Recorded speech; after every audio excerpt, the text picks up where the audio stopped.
beginning of this, we have, it's Pike giving the log, so we know right away this is going to be a Pike-centered episode, which gets an upvote from me. Always. Pike always gets an upvote. Right, and essentially what's happening here is they're delivering supplies to an outpost that's basically needs supplies desperately. Right. And we get the return of his booty call, bro. What's her name in the show? I keep losing it. So we saw her in episode 1. Captain, what is her name? Okay. Of course, they don't have her listed here, so we looked that up. I'm gonna check this. All right, we got an upvote from Mango for the visuals. Any more upvotes? What about the visuals, guys? Give me an upvote or a downvote for the visuals, and I'll tally it here.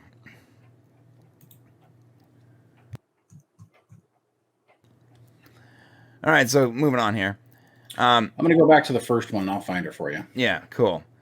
All right, so this is his squeeze. She's hooking up. They hook up. Blah blah blah blah blah. Captain Batal. Okay, Batal. Yeah, she's super cute. But by the end of the episode, maybe not so much. Right? Maybe the cuteness ends right here. All right, I love this. I'm gonna upvote this right away. All right, we got. I'm sorry, I forgot one thing. I need to downvote Pike. He seems to be cooking more than he captains. I hate that he's cooking again. He's been cooking in like 5 episodes of this show. Okay, all right.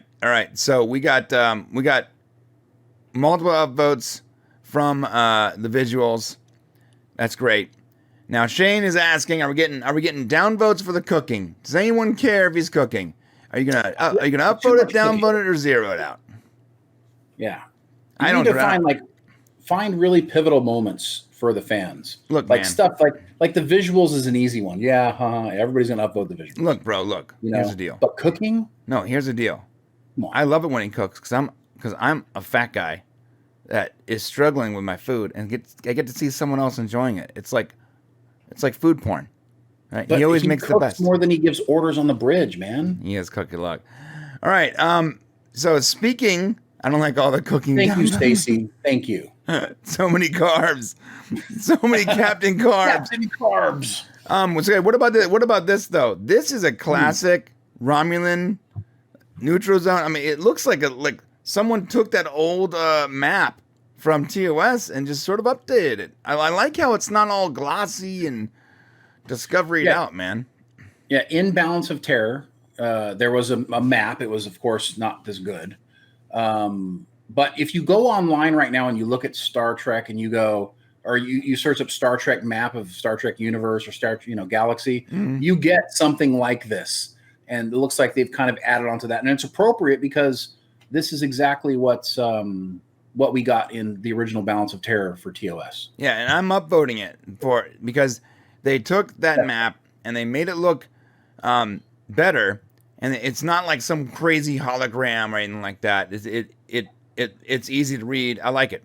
So I agree with the upvote. Okay, are you gonna upvote too? Yes, I'll upvote. Okay, all right. It did immediately lock me into what was happening. Right.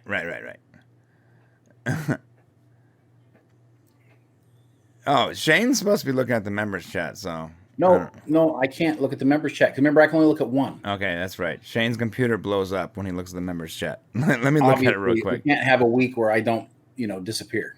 Yeah, we can't. Oh, okay. I got your upvote for the visuals and the cooking. I got you, baby. No worries. Thank you for letting me know. All right. Moving on from that. All right, so he is meeting with the captain of the outpost. And this is interesting. His kid comes out, and it's one of the kids that his name is Mat Asala. It's one of the kids, apparently, that he saves in the warp core breach or whatever happens that melts his face off. What was it called? Something that happened. Something exploded, and he saved a bunch of cadets. So he immediately stresses out. He's like, oh, snaps. Oh, no, oh, no. Yeah, he freaked here. Right. And he did something very uncaptain-like, but understandable. And he makes an excuse and he dips. And Una follows him. It's very interesting is that I think right here is when he goes, all right, I'm going to save their life and my life and get this monkey off my back. And I like the way the show sort of illustrated that this whole time he kept sort of pushing it forward. And now he is meeting one of the kids that he's supposed to save face to face. And that makes it really real for him. While it was real before, now it's like here. It's in the moment. And so he has to do something about it. And that's when he starts writing those letters. Yes. So I thought that was a very good... although I do feel like the first half of this episode, and we'll get there, but I feel like the first half of this episode is a little rushed. Because they only have so long. Like this episode's over an hour long. And so they're trying to get you to Balance of Terror. And so in order to get you there, they have to set that up. And so it does feel a little rushed. I didn't notice the rushness. I thought it was, I don't know, it felt pretty good to me. What felt rushed to you? Like, what did they miss or leave out? So he storms out, and it's instantly to the pad. He starts writing, and then his older self pops up, which I love. And I gotta upvote this because he's wearing. Look what he's wearing, Shane. That's a downvote for me, man. You don't like that he's wearing the... He's wearing the movie uniform. But that's the era, bro. No, that's not the era. What are you talking about? Balance of Terror. That's not the era of Balance of Terror. No. He's much older in this. This is after Balance of Terror. Oh, is this character after that? Yeah, look how much older he is. He has gray hair and wrinkles. Yeah, this is way after. Oh, yeah. Okay, well then that's fine. I'm not going to upvote it, but that is cool. He's wearing the movie costume. That's pretty cool. I mean, that's cool that but I didn't realize he's coming from that far forward. Okay, the audience wants to upvote the map and upvote the uniform. Yeah, baby. All right, multiple upvotes from the audience, and I'm upvoting it too. It's too good. Too good. Too good. Shane's being cynical about the uniform. It's cool. I'm not being cynical about it. I just thought I was mistaken. So I thought he was coming from that. So that is a little bit of a misunderstanding there.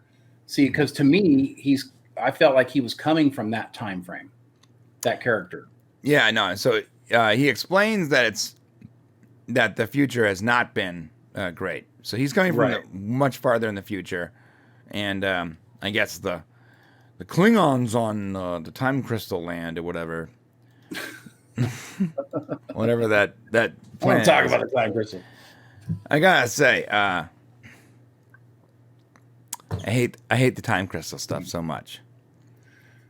But it's used effectively here. It's used effectively, but I don't like it, and I almost think is it my disdain, generally speaking, for time travel that is making it very difficult?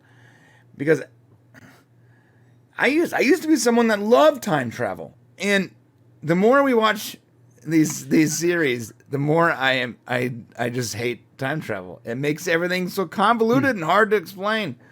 Yeah, no, it's become more complicated. Time travel is not as simple as it was, and it really just breaks your brain every time it happens. Yeah, and the time crystal stuff, they introduced it in Discovery. So if you didn't watch Discovery, I don't blame you. It's garbage.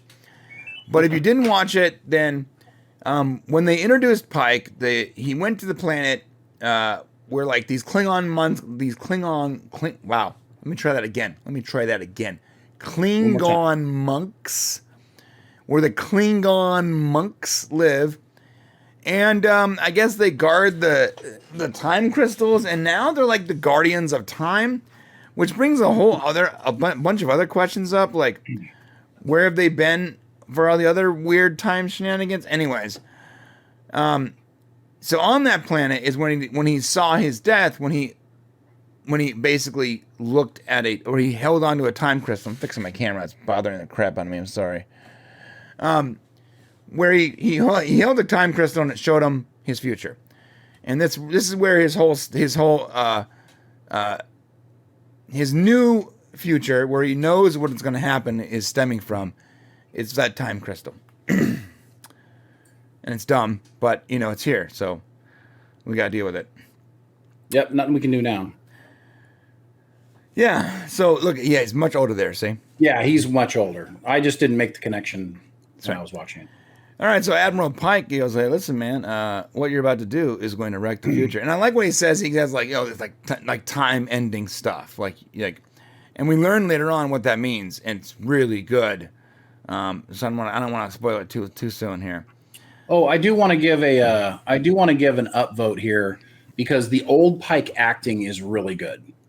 Okay. He seems you can feel the defeat of the character, and we don't realize this. I'm giving the upvote now, but you don't realize the true depth and great acting here until we get to the end of the episode and you see what he's gone through. But he did such a fantastic job as his older self that I think it deserves one. Okay, so what do you guys think about old Pike here? Let us know in the chat. What do you think about old Pike?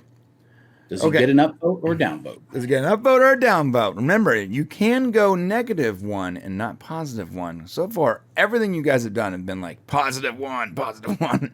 But it's been mostly positive. That's true. That's true. That's true. Dork Knight says, I like how it gives a peek at what could have been instead of using timey-wimey travel when they get to the travel back and undo things. That's true. All right, so he explains, listen, you're going to try to save the cadets and yourself, and it's going to work, and blah, blah, blah. It's going to end everything. And, our first response is, well, how does that work? And, well, when they actually explain how it does end everything, it's actually really quite good. As much as we like Pike, Pike isn't always the right man for the job. And that is a very interesting thing. Like, he's a great character, a great captain. He's awesome in the clutch, right? But apparently his captaining style and Spock's and Kirk's, they aren't the same. And so he's not always the right guy for the mission. And that's this awesome. answers a really long, an old time thing, which was, would Pike have been a better captain than Kirk? If he hadn't have been advanced, if the accident hadn't occurred, would he have been great, down the road? And I think this kind of shows us that you're right. He has his faults, he has his strengths, and this is a moment where we see where he wasn't the right man for the job. Right. Doesn't mean he's better or worse. Just wasn't the right man for that job. Right. All right. So timey-wimey stuff happens. He touches something, and whoop. Ooh, this is fantastic, right here. I love this so much. What happens right now? Oh, explain it. I'm getting a Coke. Okay, so while Brian gets a Coke, here's what happens. Having a fridge in my studio is the best thing ever, by the way. Thank you, Shane. I appreciate that. You're welcome. Pike basically shows up at the beginning of Balance of Terror. At the beginning of the original series episode Balance of Terror, Kirk is marrying a couple before they end up going to Red Alert. Now, what's really interesting about this, Pike shows up. He doesn't know what to say, doesn't know what's going on. He's just the captain, and this couple's getting married in front of him. Something that's really interesting here is that Mega Sandu is the bride in this episode. And she has the same last name as Gia, who plays T'Pring. And so there was some momentary thought, are they sisters?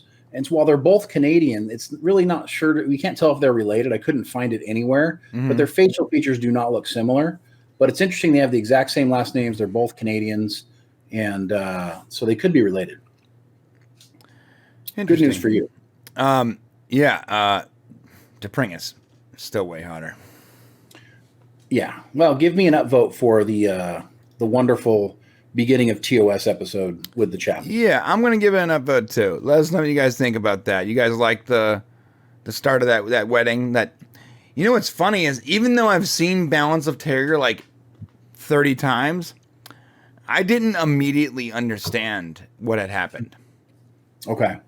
And I had seen that episode so many times because I think that the wedding portion of it I always sort of glossed over, Yeah, it's at the beginning, but it plays a kind of a crucial role because you end up in that episode, you kind of follow the couple along the series. Right. And it pays off later in this episode because you see that, as was the case in the original episode, one of the couples dies Right. during this. And it's like, they just did such a good job of picking up these little pieces of the show.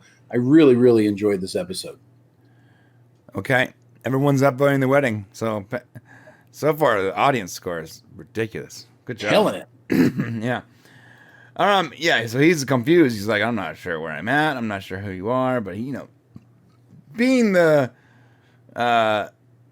clever, on his toes captain he is, he figures it out. Slowly and surely. He's saved by the red alert, though. Yeah, he's like, oh, thank God. Thank God there's an emergency that could kill the ship. All right. So he figures out that Spock's is number 2. Now, this is, or number 1. This is interesting. I actually love this scene. Again, maybe it felt rushed because they really just got into it as quickly as possible. Yeah. You totally expect Spock here to be like, listen, Captain, what you're saying is nuts. You're clearly not fit for duty, or you're lying, or whatever. I expect suspicion here. And Pike is like, look, just mind meld me. Like, right away. Yeah, I need you to know what I know right now, and we need to get down to it. Mind melds have thrown me off for a while because, mind melds were supposed to be pretty rare. And I know it's been used a ton in Star Trek, and you got to expect that it's going to be. Mm-hmm. But mind melds are, when you mind meld with somebody, you're supposed to know all of their intimate thoughts and details and everything about them, and vice versa. Right. And, you go back to Picard with Spock's father, and being able to pass that information on to Spock. And it just feels like sometimes it's like, hey, just check me with a Vulcan mind meld, check to see if I'm lying. So I knew there was really no other way to do it in that situation, but I didn't feel like that would have been something that Kirk would have used. Hey, mind meld me real quick and you'll know everything's cool. Yeah, I feel like that was the only reasonable way to explain Spock's actions, because his personality wouldn't have just believed Pike. Which is why I didn't like it, because it's a plot device. That's fair. So you're going to give it a downvote? No, I'm not going to downvote it because I don't think it hurts it to the point. I'm giving it a 0. Okay. All right, I'll give it a 0 too. Bad, but yeah. Looks like we got a downvote in the audience for the mind meld. Interesting. So what do you guys think about the mind meld? We got a downvote from Dork Knight. What else do you guys think? Upvote, downvote, 0. All right, moving on from this. And he's like, listen, it's time crystal stuff. And I love how Spock's like, okay, we got to play this out. Yeah. Yeah. Like, we're not going to try to change it. We need to play it out the way it should play out, so that you know what you need to do when you go back, or whatever, right? Right. That's such a logical way of looking at it. Like, we need to play this out so you can see what the problem is, what you need to fix. I'm loving Ethan Peck's Spock more and more. He did feel a little wooden this episode, because it felt like he was probably literally copying some of the lines from Leonard Nimoy, which I can totally see that as being a daunting task. Imagine playing Ethan Peck and being thrust in the role as Spock, and you are recreating some of the lines from the most famous of all Star Trek episodes ever, word for word. I can see that being a stressor. But I gotta say, Ethan Peck's Spock Daddy, I think you did a pretty good job, bud. I think you're doing really good. And as someone who criticized you heavily because you were a D-bag to me at the Las Vegas convention, I'm going to go ahead and say, regardless of my personal opinions of your personality, I think you're doing a wonderful job as Spock. And I think that this was a particularly hard episode for Spock, especially for Spock's character, and I think he pulled it off. All right, we're upvoting some of the mind meld stuff. No, I got your downvote, man. Look, I don't always acknowledge the downvotes and the upvotes, but I'm looking at them. I'm doing it. Okay, I can multitask. Danny thinks he's like on screen with us right now, and like following along in the chat. I like that, Danny. I am following that. I am following the chat though. Like my brain's a supercomputer. Don't feel bad. Brian doesn't usually acknowledge me at all, and I'm like talking directly to him. I mean, I do. I'm just not actually acknowledging you, but I'm logging all your input. You know. Notice he's not even talking to me right now. See, this is how Shane froze up again, so we can't see. Oh, imagine that. You got a button in the back where you can freeze me. I'm just gonna act like you're not here. Just act like, I lost him again. My thoughts to your thoughts. Yes, master. Blah blah blah blah blah. Good stuff. Good stuff. Good stuff. Yeah, you remained as captain of the Enterprise, so we need to play this out, which is great. All right, now. First upvote, because I instantly recognized this. Instantly recognized the lighting across the face. Oh, okay. So you're upvoting the lighting on his face? Bro, because this is Balance of Terror lighting, bro. Oh, okay. It's like everything's a little dark, but they have this light that's going right across the top of his face, and it gives it that dramatic feel. They did this a lot in the 60s. Yeah, like a lot, and of course they didn't balance terror. Well, it's minimized here. It's not as pronounced, but it's definitely there. The lighting and the cinematography for this scene going forward, as the second they're back on the bridge and they're going forward with Balance of Terror, it has that exact dramatic lighting. It's very, very cool stuff. I will tell you what happened with Ethan Peck after the review. Just remind me.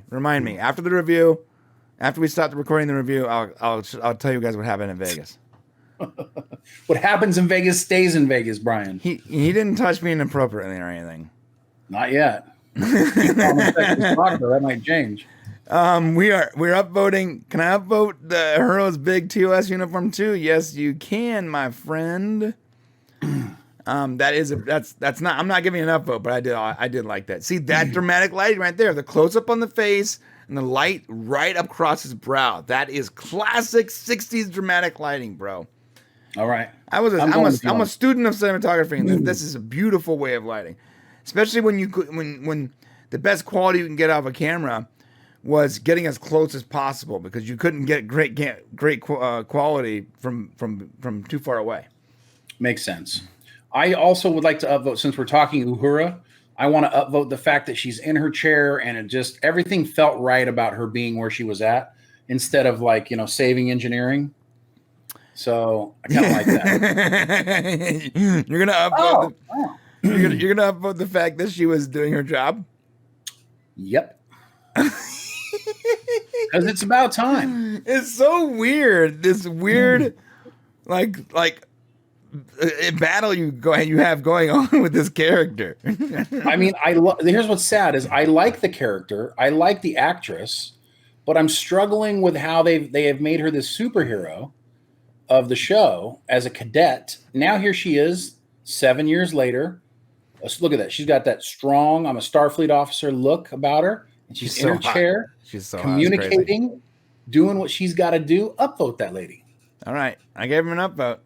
Thank you. You guys want to upvote her just for being there?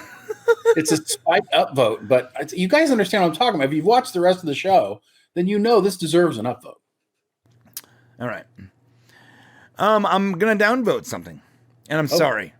I'm sorry. I know we got this like positive fest going, and everyone's happy about this episode. I gotta downvote Ortega's this episode. You can't. I have to, bro. You can't. I have to. Her whole demeanor seemed really out of character this entire episode. You can't. No. I'll tell you why. If it was La'an, I would understand, but not Ortega's. Let me tell you why. Ortega's is taking on the role of the angry, untrusting helmsman. I know, bro. I've seen Balance of Terror 173 times. It was a nod. It was a nod to the role. No. You should have had a different character in that role, though. That doesn't fit Ortega's. Okay. As long as you downvote La'an later on when she hugs Pike. Hold up. It's been 15 years? It's been 7 years. We don't know what happened with Ortega. Her character could have changed in that amount of time. That's different. So could Ortega's. No. Going from a regular happy-go-lucky helmsman to a spiteful racist? That doesn't make any sense. You don't know what happened to her, what kind of bad things occurred. Come on. Okay, but listen, it's your downvote. I support you fully, and I back up your downvote. Why do you always fight my downvotes? Like every single time.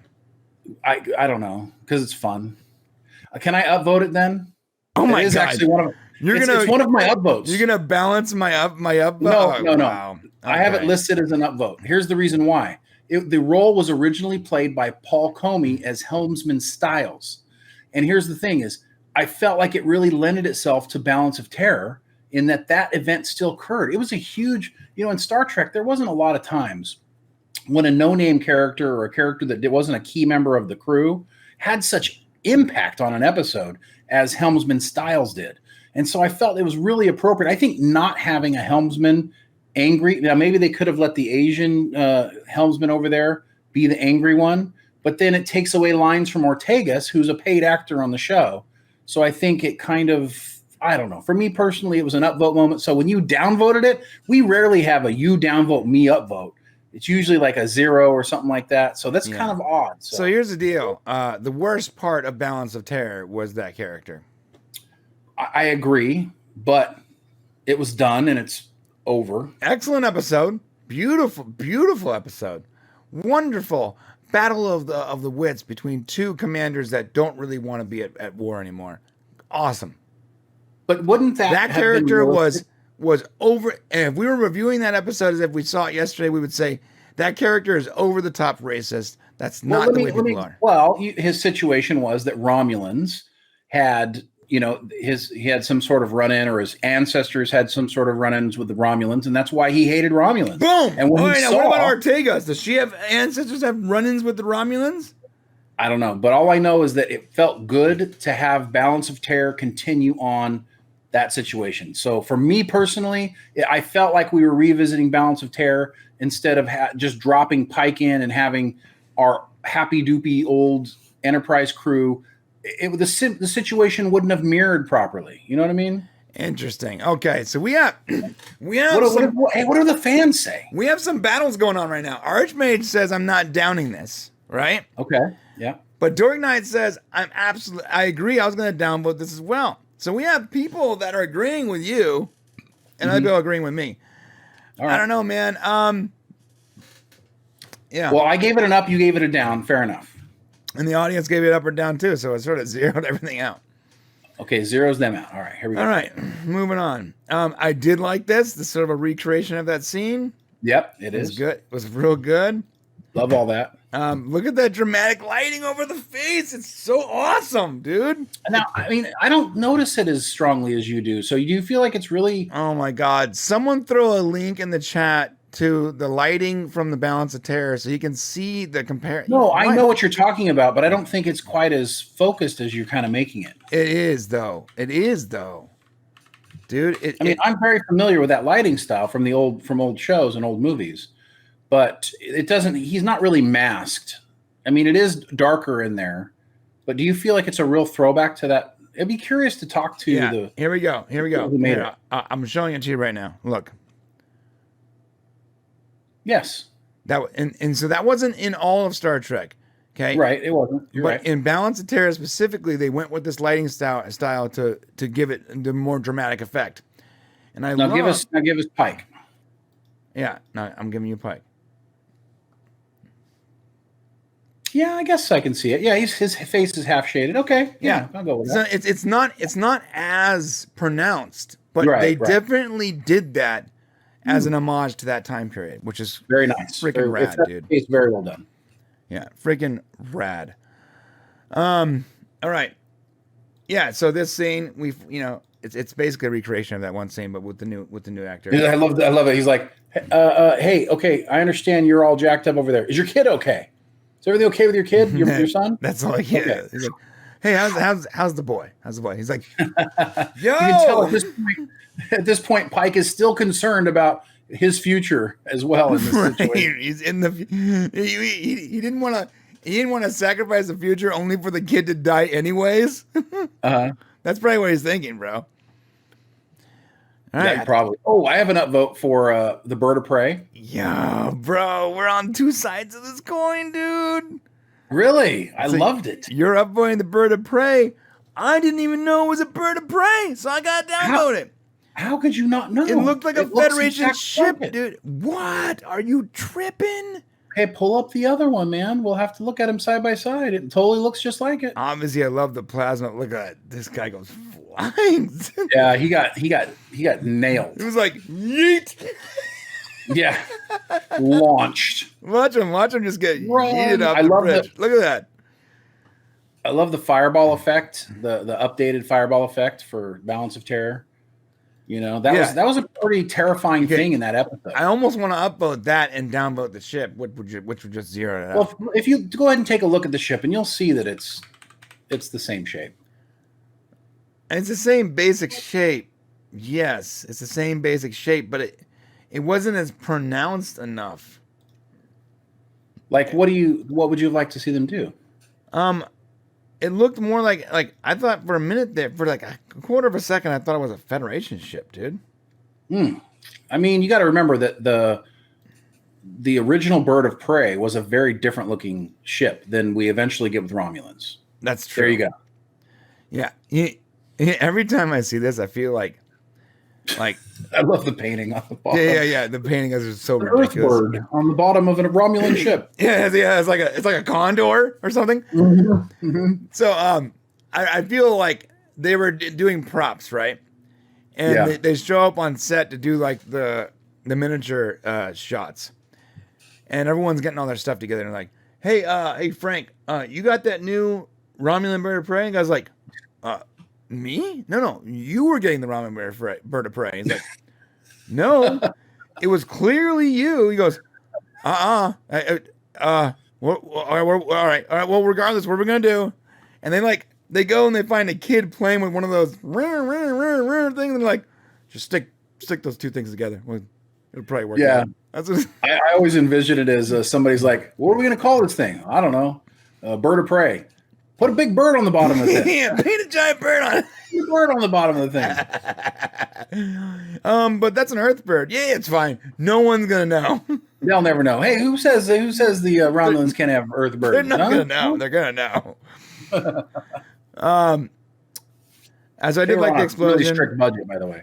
What's that? Their budget was so ridiculously strict and low that like they're really just working with what they had. All right, we got multiple upvotes here. Okay. Did they really paint a bird? If you look closely, they paint a bird. I want to. Oh see yeah, that. there's a bird on there. Really, is there? Well, now I have to take my downvote away because that's just why. Because everybody else upvoted it. No. Even if I didn't like the way the ship looked, if they had the intestinal fortitude, the testicles, the man sack to paint of the bird on the bottom of that thing in 2022. That's just that deserves. Look at that lighting. Jeez, you gotta have the bird, dude. It's canon, baby. And now I need to see it. I need to see the bird. Okay. All right. Oh no. I love. Yeah. Where's the bird at? We're up killing it.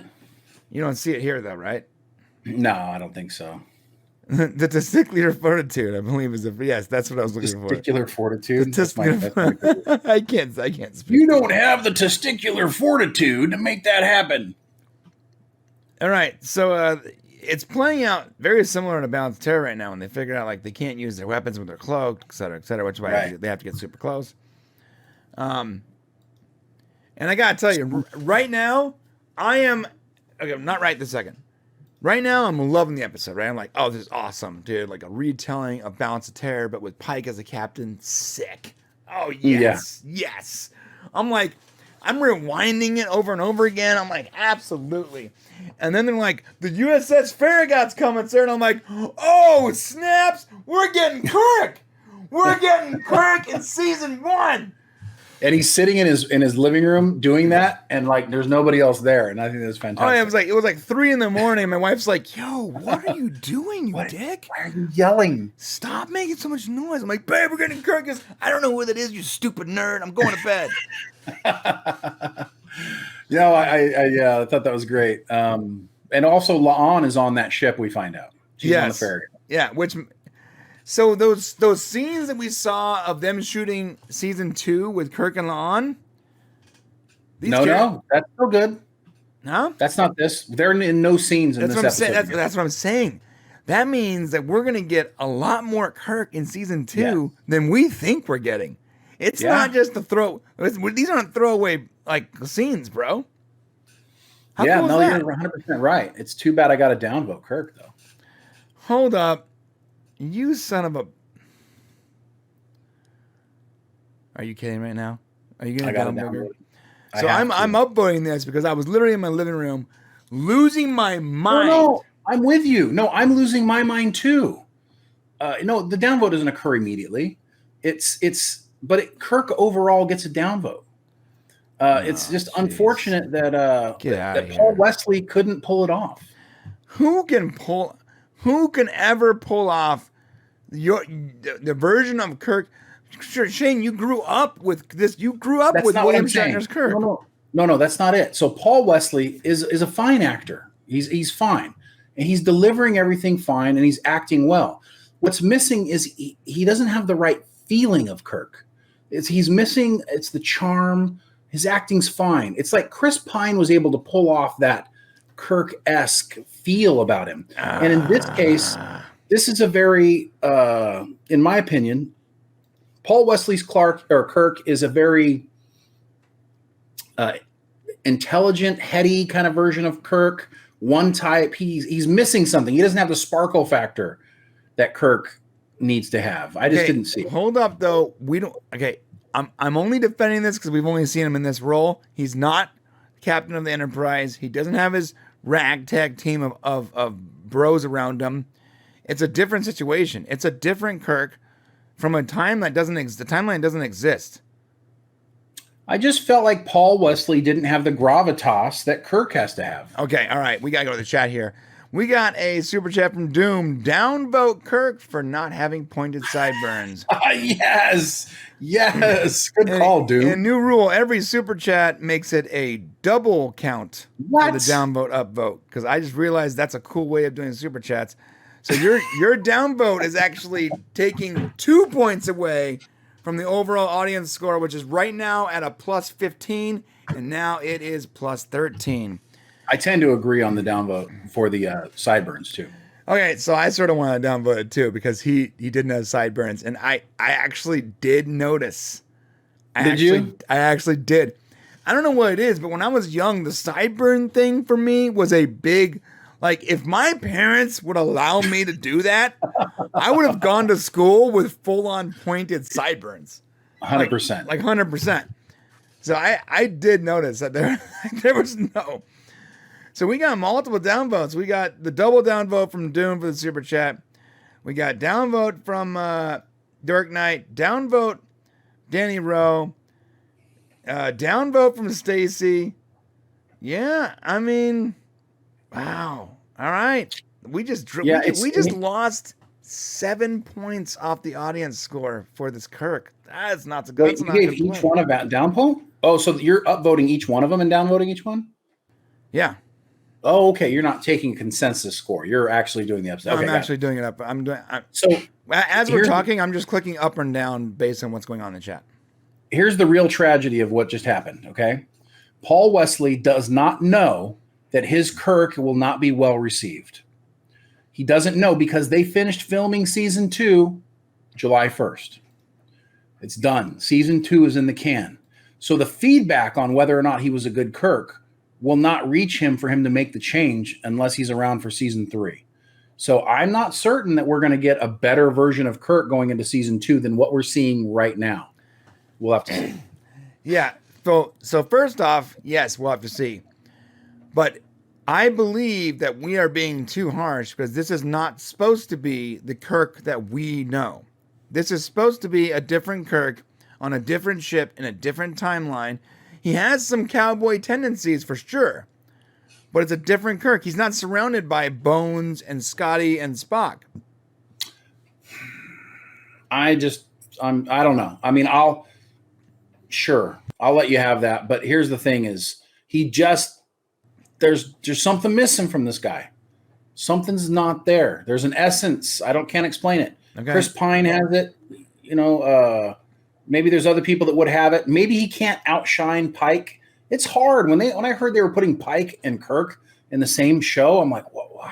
I kind of lamented. I'm like, why are they doing this? Pike is already a badass. Do we need Kirk now? Bring him late in the show or something. Let's feel Pike out longer. I'm just not sure it was necessary. Even if you guys didn't like Kirk, like this, I love the way that they didn't actually pit the two people against each other. It was more like the difference of styles is what led to a different outcome.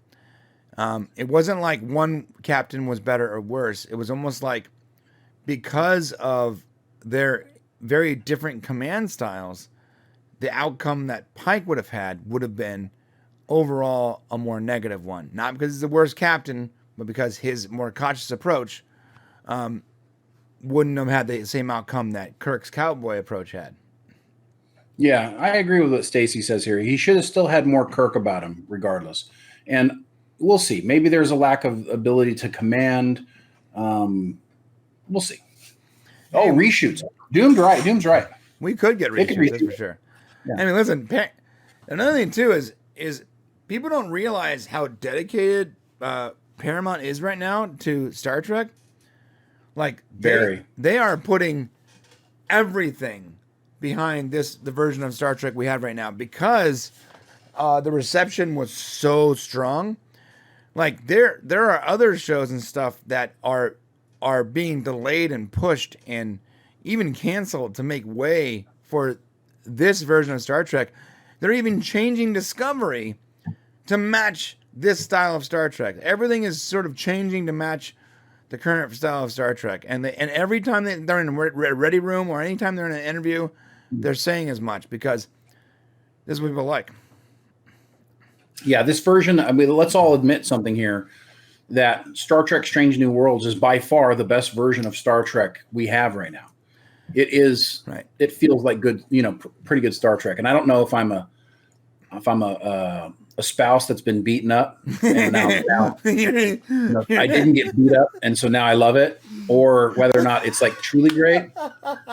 But this was the first episode that felt like I really cared about everything happening here. I felt like I really cared about the situation. I kept saying over the previous 9 weeks, I don't love these characters. I'm not, I'm not falling in love with them. I'm having issues. And this was the first issue where I felt something click inside of me, like a little bit of I think I might have a little puppy love right now. Right. Right. Shane finally has a boyfriend that doesn't just beat him to death every night. Yes. Thank you. It was my fault. You didn't wear the wife beater home, man. It's great. Thank you. That analogy came up when Jason Isaacs was like, if you don't like it, it's because the fans, couldn't open their minds, and like he blamed the fans or whatever. We're like, oh yeah, that was terrible. That doesn't sound right. That's that blaming the fans. That sounds like the wrong thing to say to the fans. Right. Recently, James Cameron was basically the same thing. Look, if you guys don't like this movie, it's because you're an idiot. He was he literally he called anyone that doesn't like Avatar 2 an idiot. Yeah, I got to tell you, James, it better be good, man. That's all I'm gonna say. Oh man, you throwing it out there like that? This better be a damn masterpiece. Better be like Titanic and Terminator all rolled into each other. Titanic, Terminator on the Titanic. Come with me, Rose, if you want to live. Iceberg, dead ahead. No, I mean you're dead. It's dead ahead. All right. So now they're arguing about attacking the Romulans and blah, blah, blah. Kirk comes up with the idea of shadowing it just across the neutral zone to make it look like a reflection, which is just cool. like in the original show. Just Very like in the good. original show, which is fantastico. Yeah, Orville Nation says Stockholm Syndrome, perhaps? Yes, yes. All right. All right, so he actually gets Sam Kirk up here. Let me ask you a question. Is Sam Kirk alive? Because he is, right?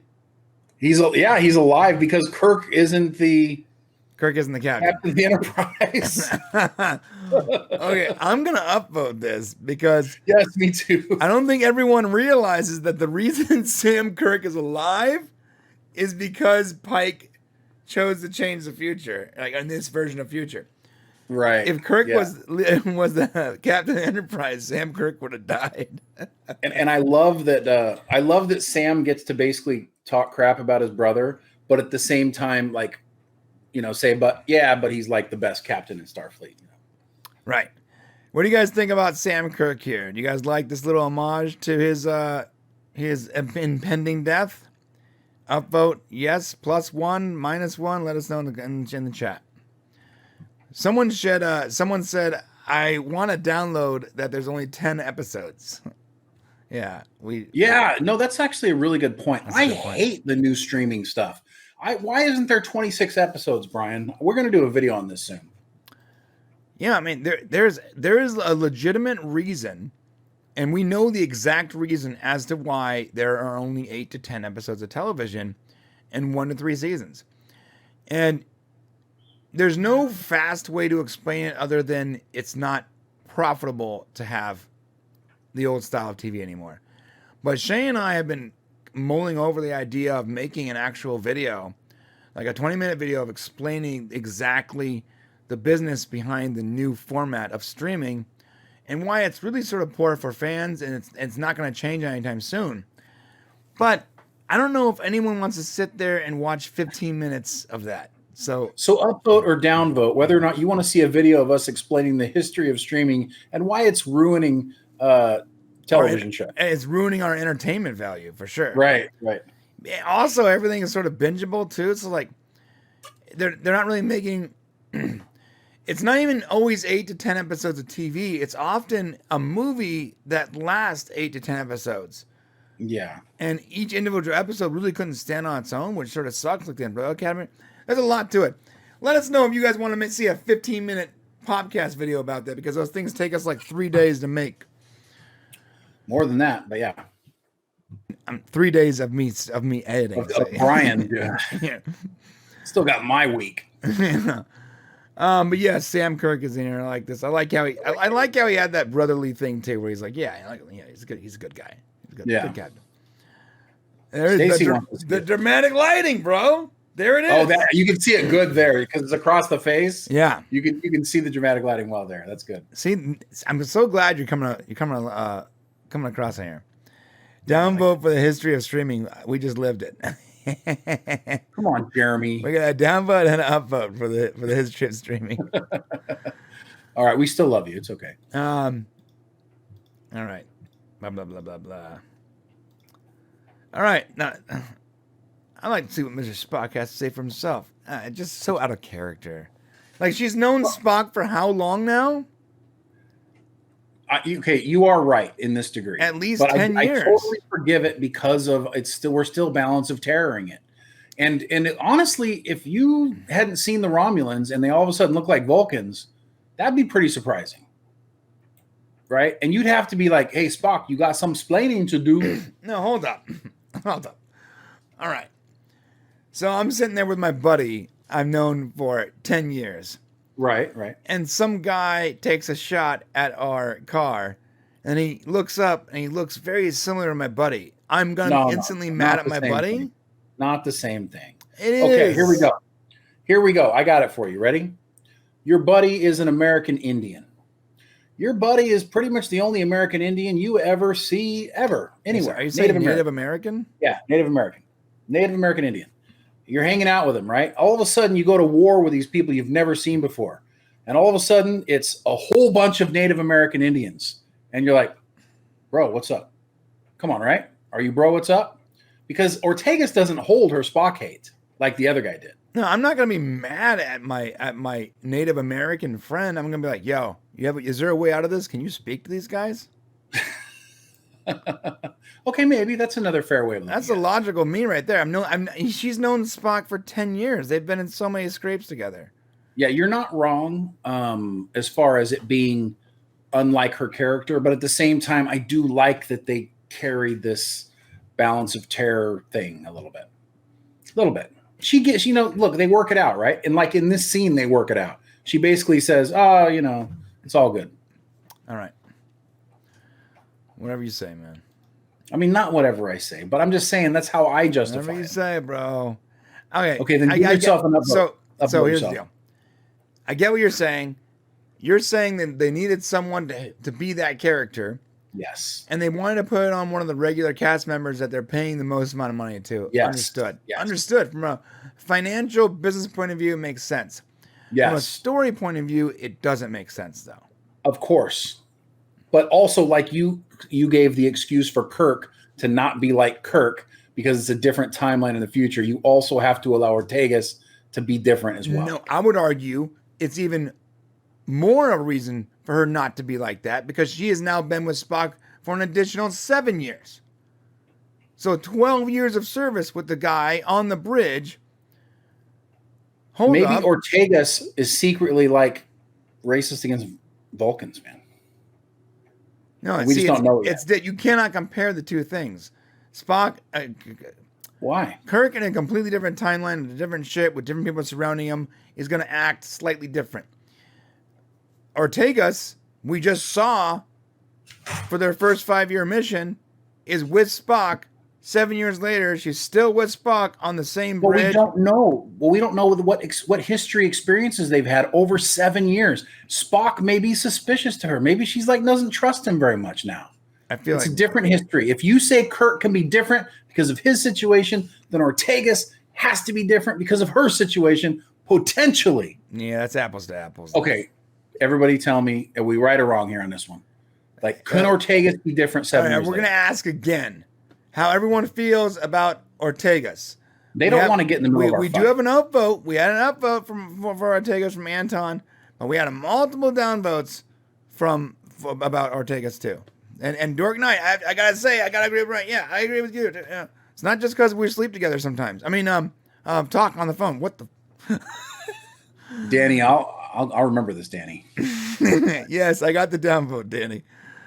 All right, listen, we're gonna move past. Danny confirms more whether we got his downvote than when he downvotes. He does. That's true.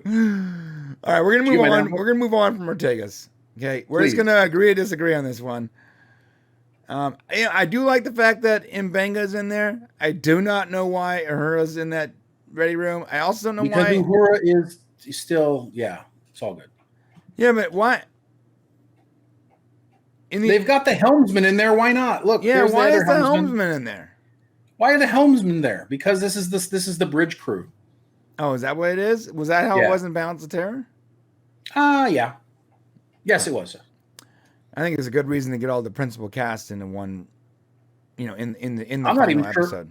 sure. Although I'm not sure Uhura was in that room during Balance of Terror. No, she wasn't. All right. Oh, by the way, my friends, there's an upvote coming because we got to hear Scotty's voice. Yeah. Hey, Danny, don't make it personal, man. That's right. You're wrong. Don't make it personal, Danny. I know where you live.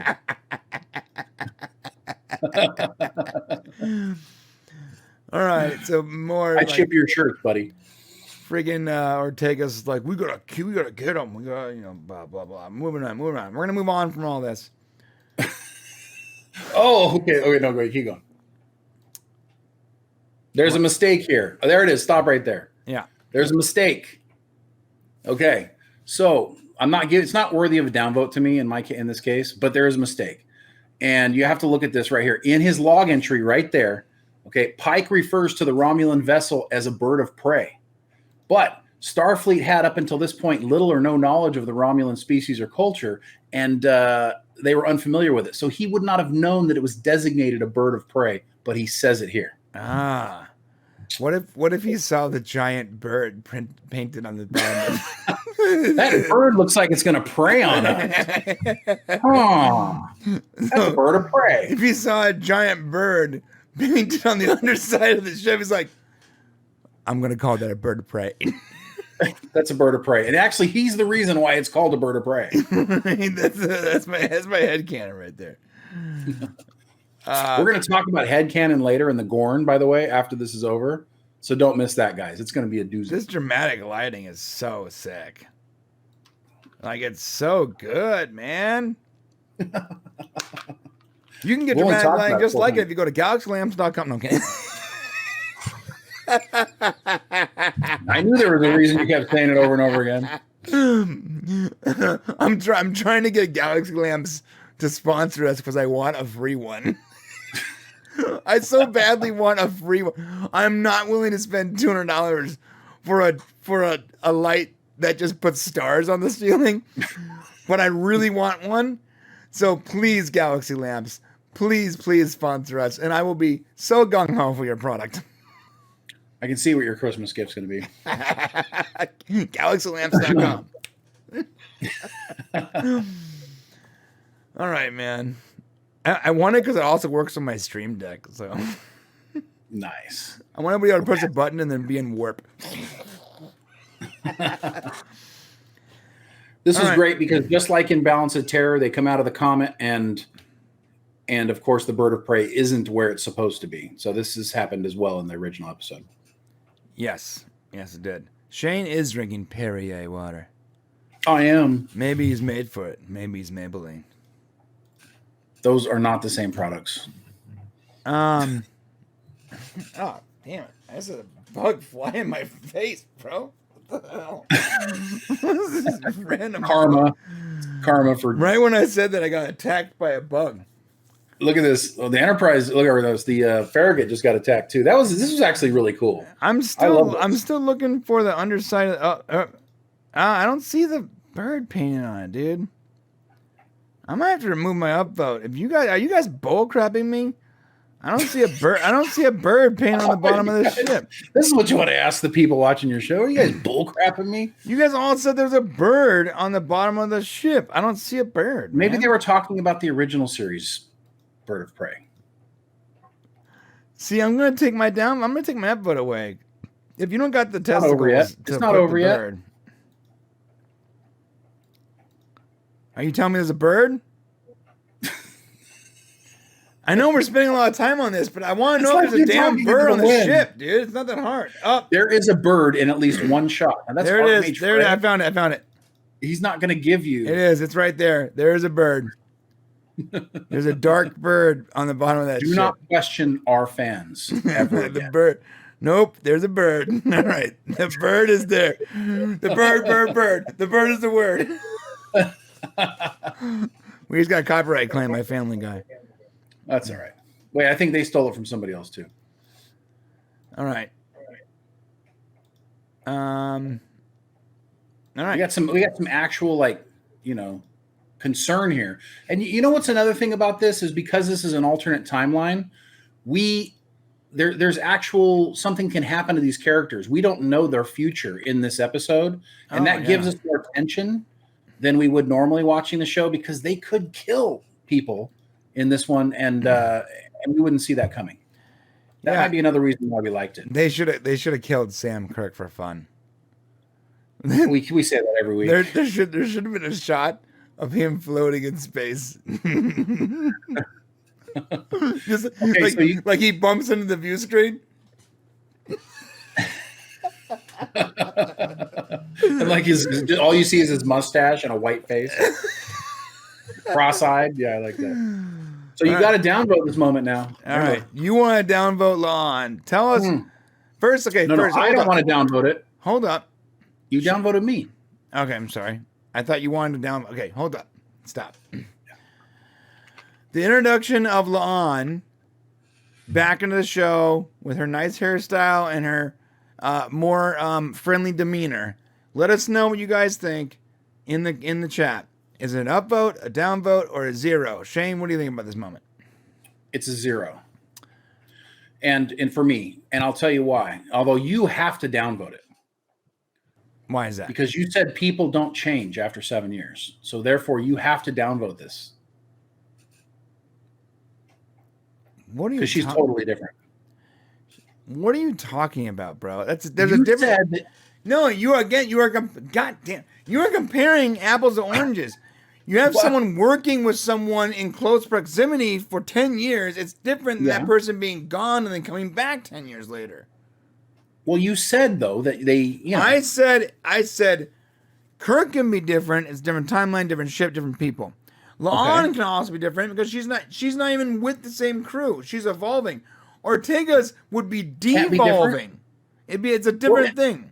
She'd so be people literally can't go from being positive to negative. no. It's more like being friends with someone and then being racist toward that person like immediately.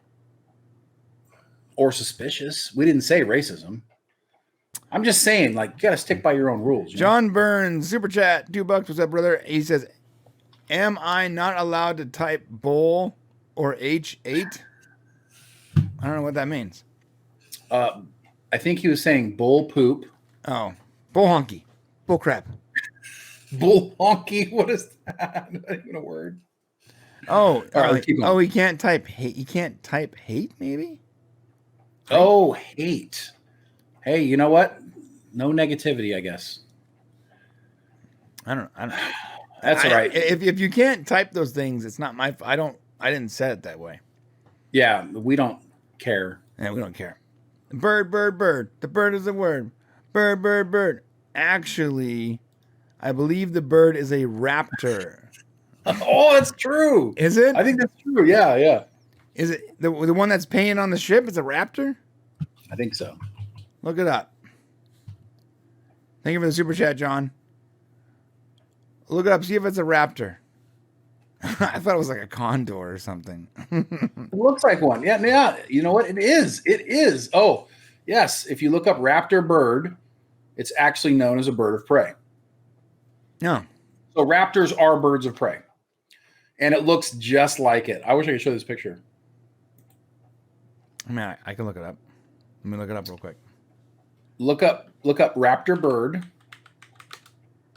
And you'll see, if you got the same Google images as me, there's one with the light brown wings and the white body. Oh, it's like a hawk or something, right? Yeah. It's pretty good. It's from Encyclopedia Britannica. It's like a hawk. Oh, wait, go up. Of course you don't have it. Did you type in raptor bird? Yeah, raptor bird. No, I can see what you're talking about though. Yeah, but there's an actually really good one. There you go. That's actually good. Yeah, that's one, yeah. All right. Fair enough. I just learned something today. Thank you, Mr. Burns. Thank you, John. Thank you for the super chat. Jeremy Snyder super chat. B is not acceptable. Hate is. I don't get it. Thank you for the super chat.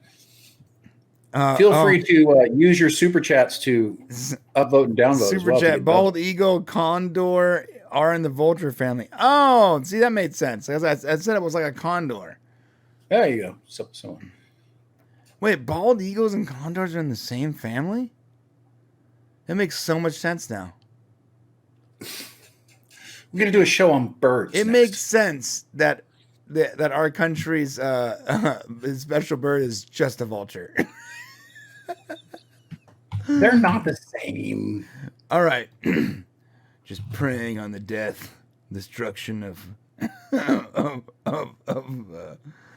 dying corpses. All right, moving on.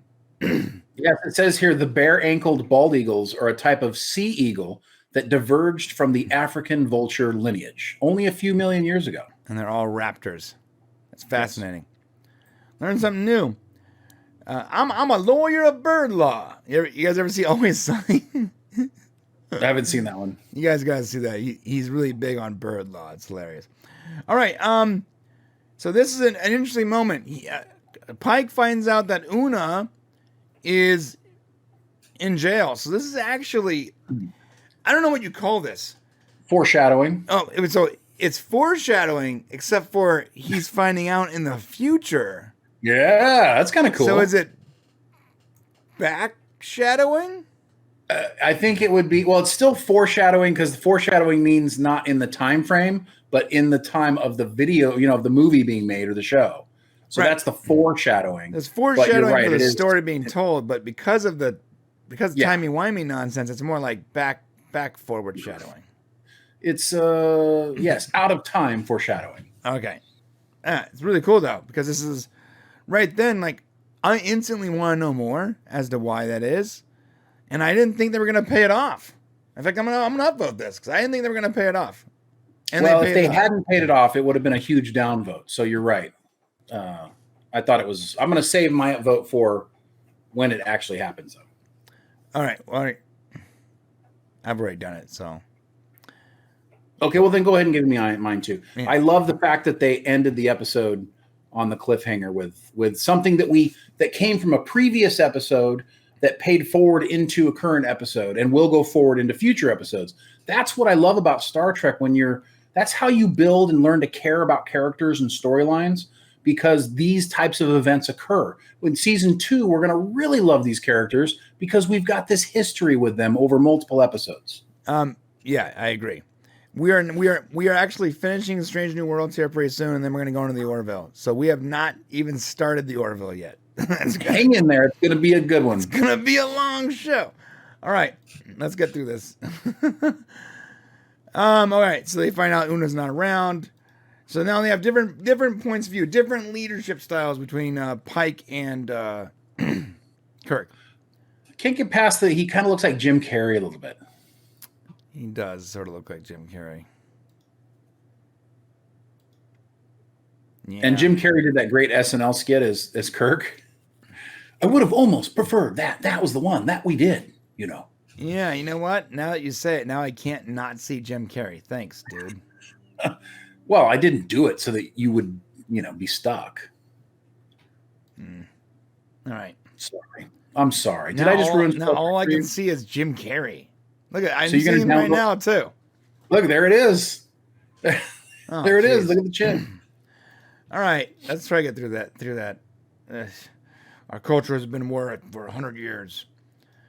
All right, so they're setting the stage. Just bounce here. They're setting the stage. The Romulans that actually was a mistake as well. Go ahead. So that was a mistake as well. What he said. When Pike says that their cultures have been at war for 100 years, right? The Federation and Romulan Empire are actually kind of in a state of Cold War. It's not an actual war.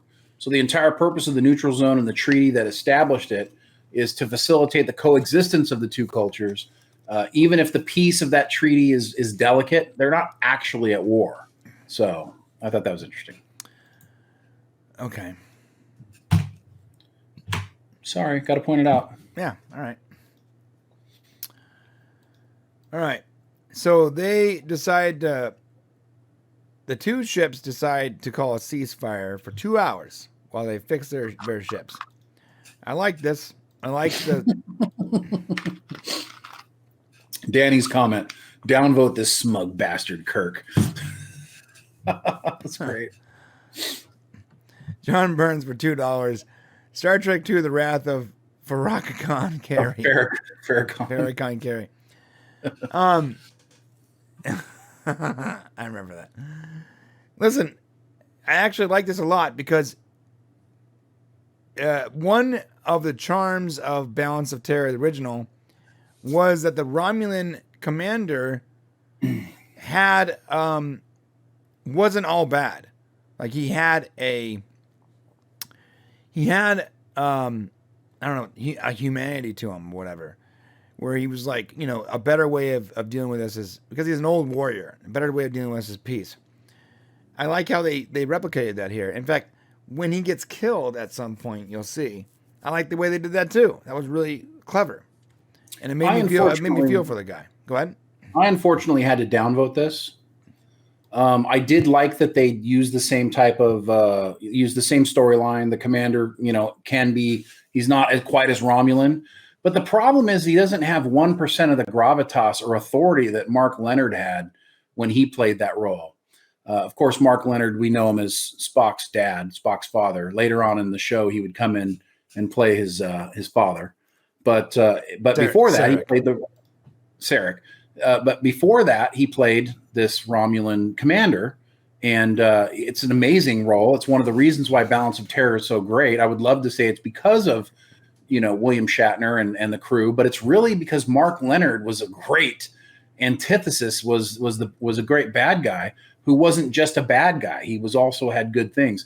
And unfortunately, this guy here who ends up playing in the role, I don't know if he's just got that whole. I don't know with the Romulans, the way they look here. They almost look more like the guy from Balthazar, Mathazar from Galaxy Quest. You look at him.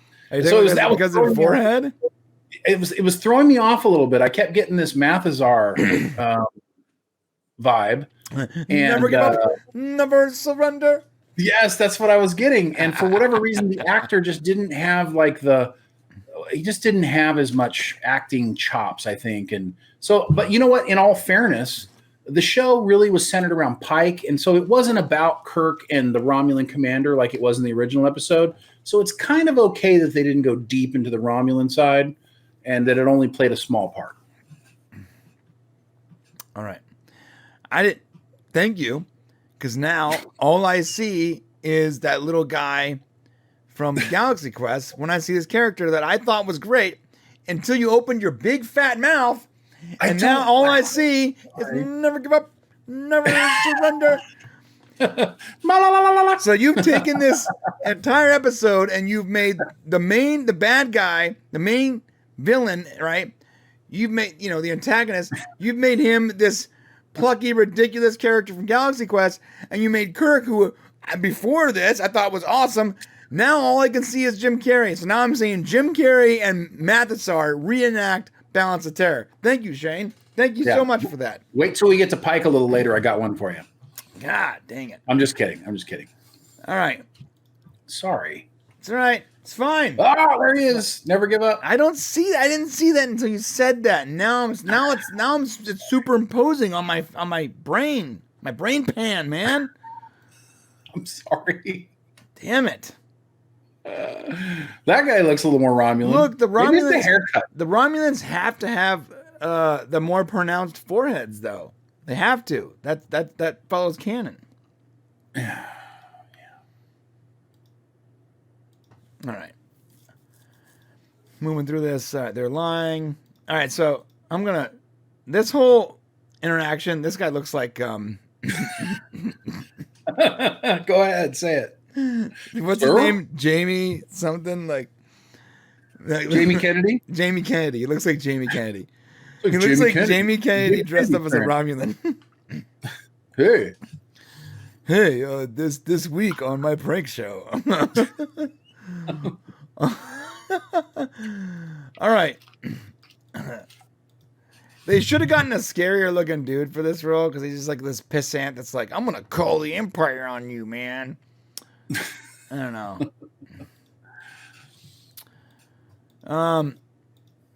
This conversation between Spock and Pike was good. And then, obviously, the conversation between Jim Carrey and Pike were good, too. Nice. Hey! You said it right there, right when you did it. You did. Hey!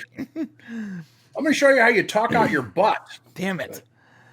This was good, though, because, he's like, look, you can give them 2 hours to call their friends. And he's not, just because he believes the captain or the commander or whatever is not going to betray him. But Kirk is actually right here in his gut feeling that they're going to call reinforcements, right? Yes. So he takes off in a shuttle. I'm just going to skip over to that. Takes off in a shuttle. And here we go. The Scottish accent. All right, that's the one, mate. All right.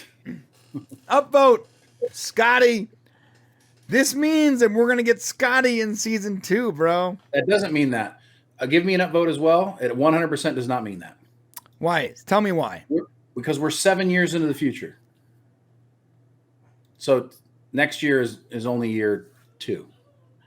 So we don't guaranteed get Scotty in season 2, because this is Scotty 7 years later, who was on the Enterprise during Balance of Terror. So it makes sense that he's there.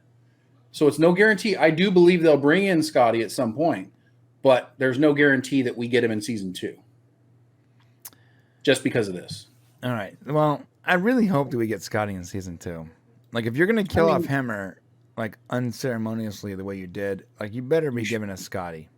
You better have a good reason, right? Who's going to be the engineer next year? I mean, really, there's no point in bringing in another engineer. It has to be Scotty. Right, has to be. I'm upvoting Scotty too. There's a lot of upvotes in the all right. Yeah, let us know what you guys think about Scotty's voice here. Are we upvoting? We're downvoting? Hit that chat and let us know. Chat it up. Chat it up. Right now we are plus 13 because we had a lot of downvotes recently. Okay, weapon systems back online. Blah blah blah blah blah. Moving through it. Did you find it was a little weird when Kirk left on the he's like, "Can I borrow a shuttlecraft?" and he was gone. I didn't find why would I find that weird? Well, they were so far away from Federation that they couldn't get to anybody. Didn't it make you wonder where he was going? What was going on? And I mean, no, I was fully prepared to downvote if he showed up with a bunch of actual ships. Okay, cool. You know, but I didn't know what his plan was. Maybe he was, I don't know. All right. Fair enough. So the whole Romulan fleet shows up. Uh-oh. That was pretty impressive. Yeah. So are we seeing like the Klingon style bird of prey early here?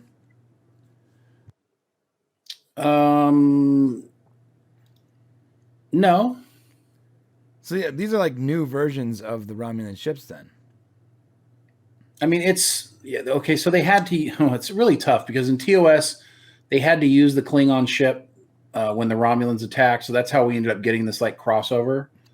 But these are all versions of the bird. Well, they are kind of, if you look at the front part here, yeah, I guess it does have that Klingon look in the front. You know who literally got such a raging erection they probably passed out on the floor of the living room when watching this? Was the guys at Trek Yards. Probably. They're like, oh. There's so many of them. There's so many ships. Captain Foley's like, oh, yes. But it was pretty impressive to have this armada just show up and you're like, all right. Yeah.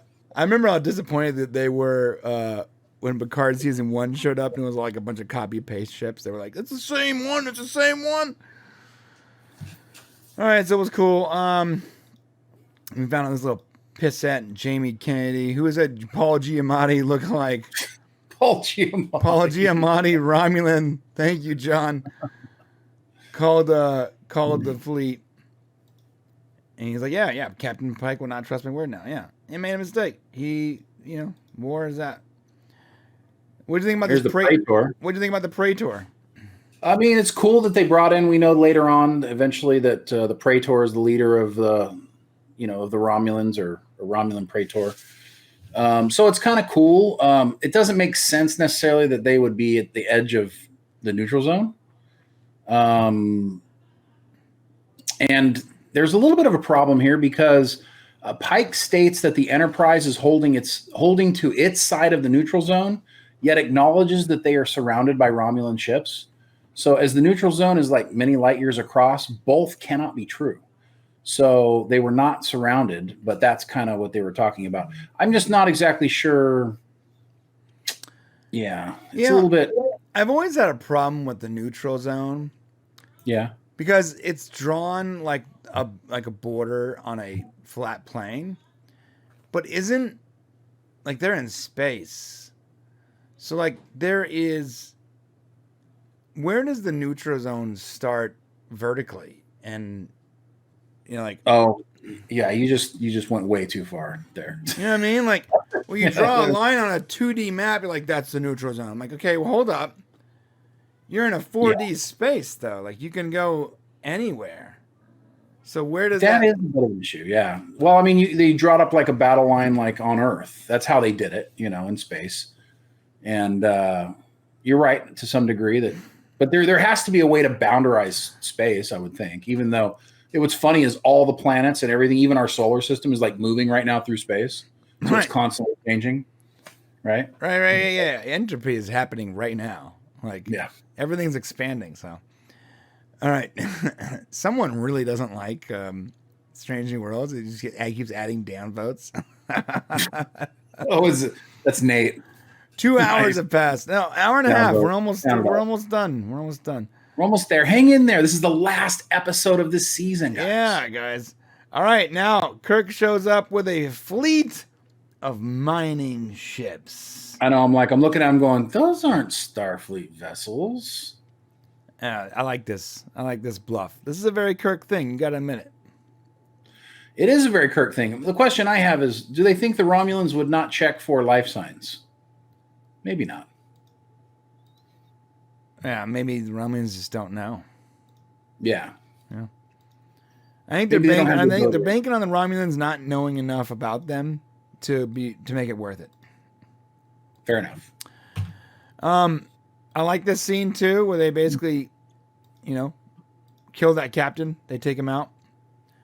Do not be accept. I have accepted my fate. I like this guy, and you've ruined it because now all I see is freaking Mathesar. Damn it!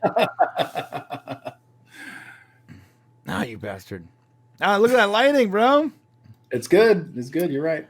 Yeah, they destroy the ship, and then they declare war. Uh-oh. Yeah, a lot of problems. Not good. Yeah. Kirk jumps on the ship. Blah blah blah. Captain. The Romulans are broadcasting on all known subspace frequencies. We declare war. The Romulans don't make a whole lot of sense, and I've always said this. Like, why are they acting as if we are the bad guys here? Like, they came over the neutral zone. They killed one of our outposts. We followed them back to the border, and then we questioned them, and they show up and they go, this is an act of war. Well, what's an act of war? You caused the act of war. We're willing to forgive it. But, I understand Romulans are super warlike or whatever, but that makes me believe that they should have been at war with us 100 years ago. Well, they wanted a war. Yeah, that's kind of what it was. They were basically trying to goad us into one. Right. And that's why they attacked our, they're basically skirmishing, trying to cause problems. Right. And so they were able to, in this case, of course, Kirk was able to avert the war, right? But with his tactics, because the ship's destroyed before the Romulans can retaliate or figure out what's going on. And in this case, Pike's, his tactics just, wasn't the right situation. It wasn't, yeah.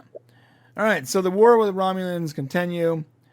But more importantly, the reason the future is so crappy is because there's a key element missing, and that is Spock. And that was a really good I really like the way that they led to that. So now Spock gets killed, of course, in this, or he gets he gets disabled. Disabled badly, almost like the way Pike will be. The same way Pike will be, yeah. So Pike is now, it's not just about him saving those kids, but it's about him saving Spock, who is probably even closer to him than the random kids, right? Right, and it also starts a war. I mean, he basically ruins the future. Right.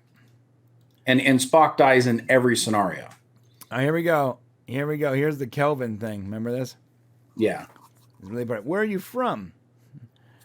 I grew up in Iowa. My father, George, was the first officer on the Kelvin before he moved to. That's great. First reference to the movie, to the 2009 movies. And what's great is it confirms that we are not in that universe. We are in the Prime universe, because he just said my father was first officer of the Kelvin until he moved to, which means he didn't die on the Kelvin. He didn't die on the Kelvin, yeah. I will argue to my dying breath, regardless of what you thought about those movies, that was a genius way of rebooting the franchise without rebooting the franchise. Like I don't see how you do it differently. What's that? There's very few ways you could have done it. Right. I don't see how you could have done it. Yeah. Yeah. Maybe there was too many lens flares. Maybe maybe casting wasn't perfect. But, dude, if you're trying to reboot the franchise while paying homage to the fans, if your goal is to reboot the franchise, you want to start from the beginning without pissing off 80 years of fans. Like, I don't see how you do it other than the way they did it. I cannot fathom a way unless you just go hard reboot. Let's not even try to deal with canon. Let's just go hard reboot, start over. Right. Which arguably people were going to be more mad about. True. All right. Here's the good part. It's interesting how they're all going around and the way he like appreciates his people more. Did you see that? Yeah. Yeah. How about this? How about Una's face the second she heard that? Look at that. She knows something's up, dude. She's been found out. Yeah. This is pretty great here. It is. And I love the way Pike responds, dude. Yes, it's just how you should respond to somebody, that you want to fight for. Upvote this scene for me. Yeah, I'm upvoting this too. It's so good. Yeah. Pike is such a boss right here. He's like, oh no, you ain't taking her. No, yeah, this ain't. The way he grabs that guy is like, all right. You want to fight, bro? No, Pike is such a boss, dude. He is such a cat. He's a captain of a starship. It fits so perfectly. It really is going to be a bummer when season 2 ends and there's no more Pike. Just please, enjoy it while you got it, man. Yeah, we could get 5 years. There's still time. We could. I love how he just basically dismisses her. She's like, basically it's over between them, him and his booty call. Oh yeah, of course it is. Like, yeah, he's like, no, we're done. No more vitamin D for you, dude. Get back on the transporter. I'll see you in court. This ain't over. Yeah, so Dark Knight has a huge downpour for Una getting taken, but a like for trying to stop him. So you just zeroed yourself out, my dude. Let us know what you guys think about this last scene, okay? Are you giving it an upvote or a downvote? The whole scene. And if you like it and dislike it, it's a 0. Up or down, and we'll wrap this review up here. So I have a final upvote here because I love that they ended on a cliffhanger. And we have the Una story kind of going into season 2. I love that they wrapped up this Pike future thing. I was really worried we were going to take this throughout the series and we'd have to deal with this internal turmoil he's having about his future. And that scene where he's going across the bridge and he's looking at everybody and he's got that song's playing, that was letting us know that he's over it. It's done. Right. This is no longer going to be tormenting him. And so I really, really love this episode. I really feel like it deserved a vote. It was my favorite episode of the season. And I felt for the first time that I'm getting some puppy love. And I really can't wait for season 2. I completely agree with everything you just said. DH asks, not being a subscriber, my question is, does this Star Trek make it worth subscribing to Paramount? All right, here's the deal. We're not shills for Paramount in any way. In fact, you can see multiple shows where we just complain about Paramount. But I gotta say, Strange New Worlds is 100% worth a month of Paramount. Like if you pay for 1 month and you binge watch all 10 episodes and then turn off and wait for the next season, yeah. Because like you can go buy a season of television right now on Prime, on Amazon or on YouTube for like $25, or for like $8 or whatever it is. You can watch this entire season, and then go back and watch some old Trek and stuff too, maybe Lower Decks or whatever, and then cancel it for the price of a single for like $8 or $9. To watch this entire series, absolutely. Absolutely. It's not even the price of a movie ticket for what, 10 hours of solid Star Trek content? Solid. Yeah, Guys, it's solid. I think it's worth it too. You know, if you like Star Trek and even some of the older stuff, I mean, this is where it's at. So if you love Star Trek, you know, this is where you're going to be watching in the future. I do want to point out some interesting notes. So in 2266, in this episode, Pike is still captain of the Enterprise. However, in the Prime timeline, Pike has already left the Enterprise and has been given the position of fleet captain with a promotion to the rank of Commodore. This is before his accident happens. So as the accident itself was the point of divergence in the timeline, Pike should not be in command of the Enterprise at this time, according to canon. So that is a little bit of a mistake. Oh, wait. I'm sorry. Explain that again. Why? So in this year, 7 years ahead, Right? so it's after his accident, right? But he was promoted to Commodore from the Enterprise. So when Kirk took over from the Enterprise, Right? okay, so he would not be the captain of the Enterprise if the accident is the event that changes time. He would be a Commodore, not the captain of the Enterprise. I see. Yeah. Okay. So I was trying to show you guys real quick, but it's funky. But basically, the audience score for this episode, and next week I'll fix this so it's not so weird looking. But if you see there, my code, it says 18.